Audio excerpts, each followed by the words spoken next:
Okay, so this is a short story I worked on. Just kind of came to me after a critique group. I've got a critique group up in Raleigh. And afterwards, I was driving home and I said, I had just watched Old Country or No Country for Old Men.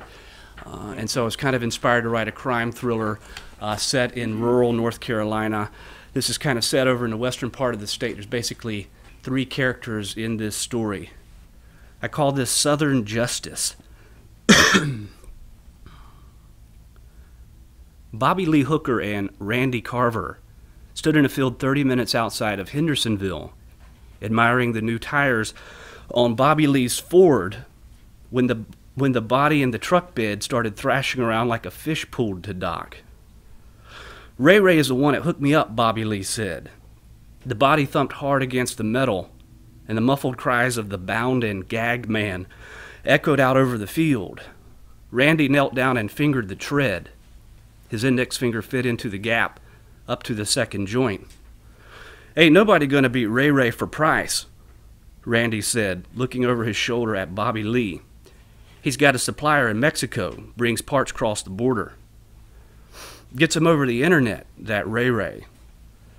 Randy stood up straight and looked into Bobby Lee's eyes. "I wished I'd have known 10 years ago what I know now," he said. "I'd be a rich man." "We're doing all right. Had to play catch-up, though," Randy said.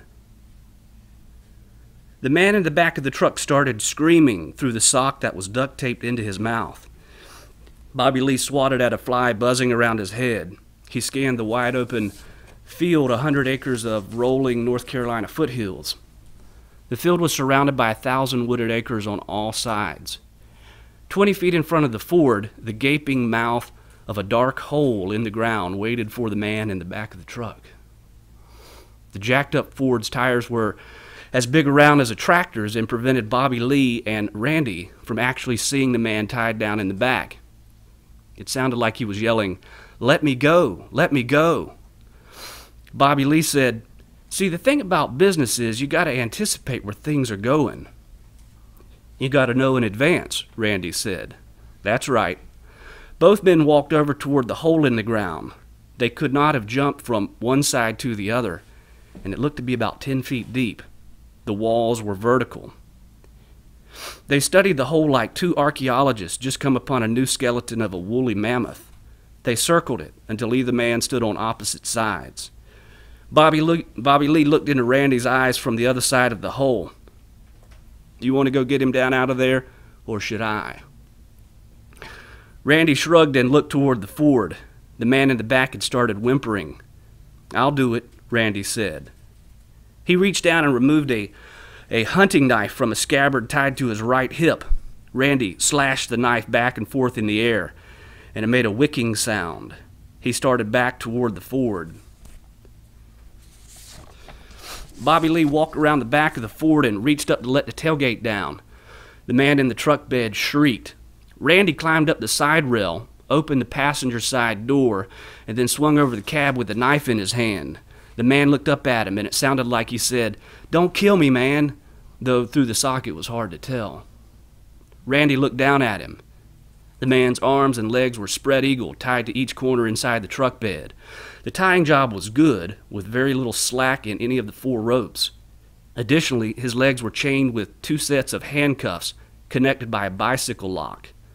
The man's face was bloodied, his nose broken. The bones around his eyes were bruised, and his left eye was almost completely swollen shut.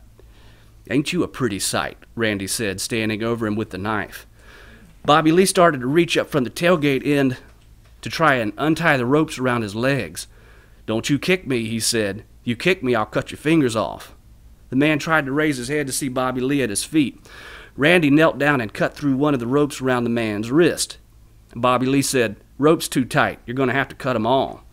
Randy cut through the second rope, and both the man's hands were now free. Randy stood over him and looked into his eyes.